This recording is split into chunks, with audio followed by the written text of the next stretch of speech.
Halo semuanya, selamat bergabung kembali dalam mata kuliah Manajemen Proses Bisnis.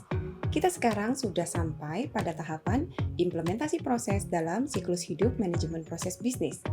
Dan pada bagian ini kita akan belajar tentang bagaimana mengimplementasikan proses dengan executable models. Langkah pertama, kita harus melakukan kajian tentang tugas-tugas atau task yang kita anggap manual task. Lalu, pastikan bahwa model proses kita itu sudah lengkap dan berada pada tingkat granularitas yang tepat. Kemudian, spesifikasikan properti dari eksekusi. Dan yang terakhir, pastikan bahwa segala sesuatunya siap untuk deployment dari model proses tersebut. Selamat mengikuti. Kita sudah sampai pada bagian implementasi proses dalam siklus hidup manajemen proses bisnis. Kita sudah memiliki proses to be sebagai spesifikasi proses dan kita ingin membuatnya executable atau dapat dijalankan. Proses ini dapat digunakan secara langsung untuk memproses kasus-kasus bisnis baru. Bab 10, bagian 1, mengidentifikasi batasan otomasi. Tantangan utama dalam bagian ini adalah menentukan batasan yang tepat dari sebuah proses bisnis. Pengamatan pertama adalah tidak semua proses dapat diotomasi. Karena alasan ini, kita perlu menentukan bagian mana dari proses yang dapat dikoordinasikan dengan BPMS dan bagian mana yang tidak. Dengan menentukan hal ini, maka kita dapat menentukan batasan dari proses. Titik awal kita biasanya adalah model konseptual yang telah kita buat saat penemuan proses atau rancang ulang proses. Aktivitas dari proses tersebut perlu untuk kita bedakan secara spesifik. Untuk membuatnya dapat dieksekusi, kita perlu mengidentifikasi 3 tipe tugas. Kategori pertama adalah tugas yang otomatis, yaitu tugas yang dilakukan oleh BPMS itu sendiri atau oleh layanan eksternal tanpa keterlibatan manusia.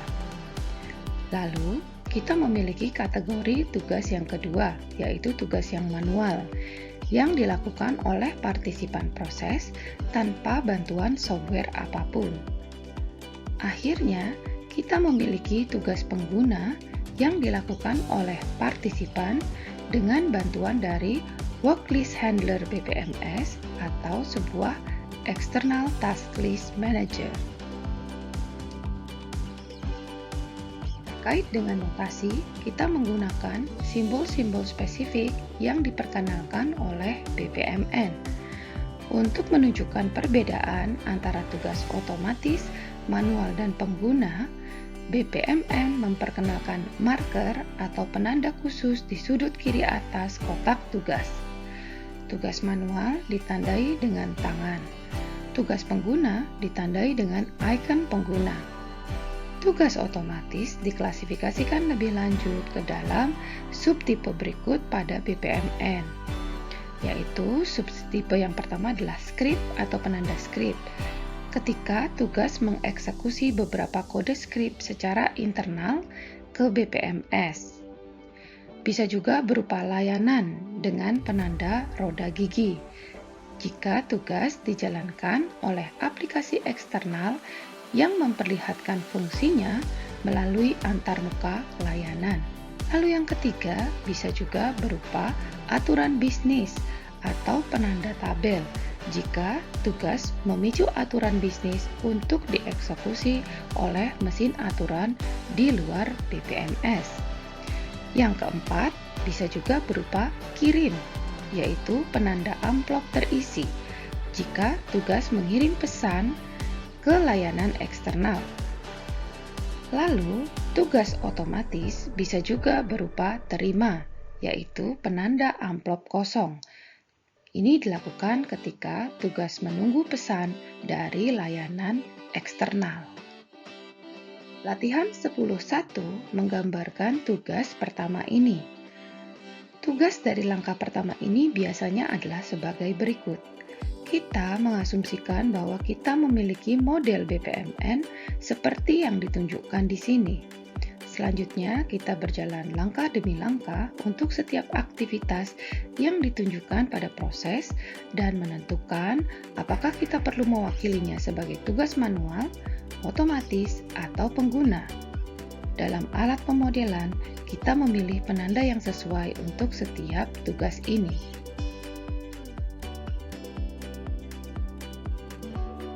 Bab 10 bagian 2 meninjau tugas manual. Tantangan dari tugas manual adalah dia tidak terlihat pada BPMS, sehingga BPMS tidak tahu apakah tugas tersebut ada dan juga statusnya. Ini berarti tugas manual harus diubah sedemikian rupa sehingga ia terlihat oleh BPMS. Tugas manual dapat diimplementasikan sebagai tugas pengguna atau sebagai tugas otomatis. Sebagai contoh, mari kita ambil sebuah tugas manual yang disebut ambil sesuatu dari gudang. Secara klasik, tugas ini adalah tugas manual, di mana pengguna masuk ke gudang dan mengambil barang atau item yang dibutuhkan. Pada banyak gudang, tetapi tugas ini menjadi tugas pengguna yang sebagian juga diotomatiskan. Pekerja membawa pemindai, dan dengan menggunakan pemindai ini, mereka dapat mengubah tugas manual ini menjadi tugas pengguna. Mereka memindai barang yang diambil, sehingga sistem informasi menjadi tahu status dari tugas ini.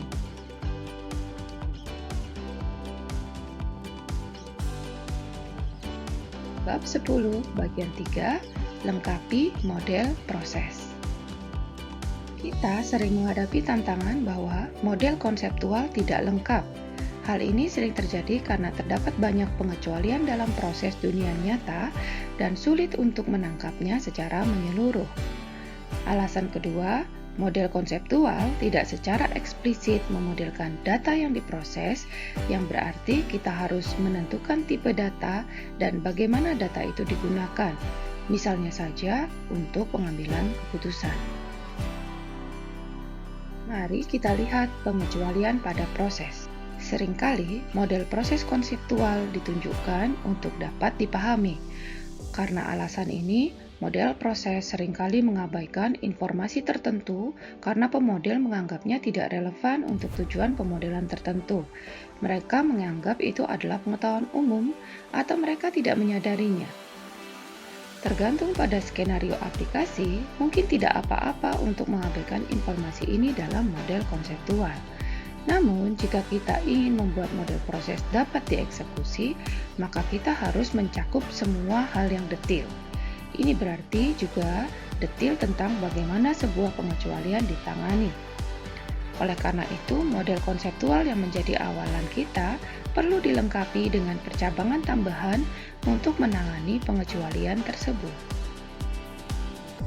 Terlebih lagi, model konseptual seringkali hanya memberikan nama dari objek data, namun tidak strukturnya. Tujuannya di sini adalah semua objek data elektronik yang diperlukan sebagai input dan output oleh tugas proses harus sudah ditentukan.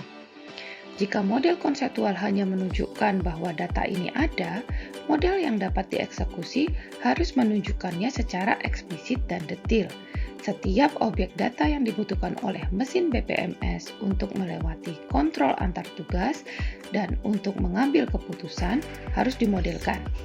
Ini berarti untuk setiap objek data kita harus tahu apa atribut dari data ini dan rentang nilainya.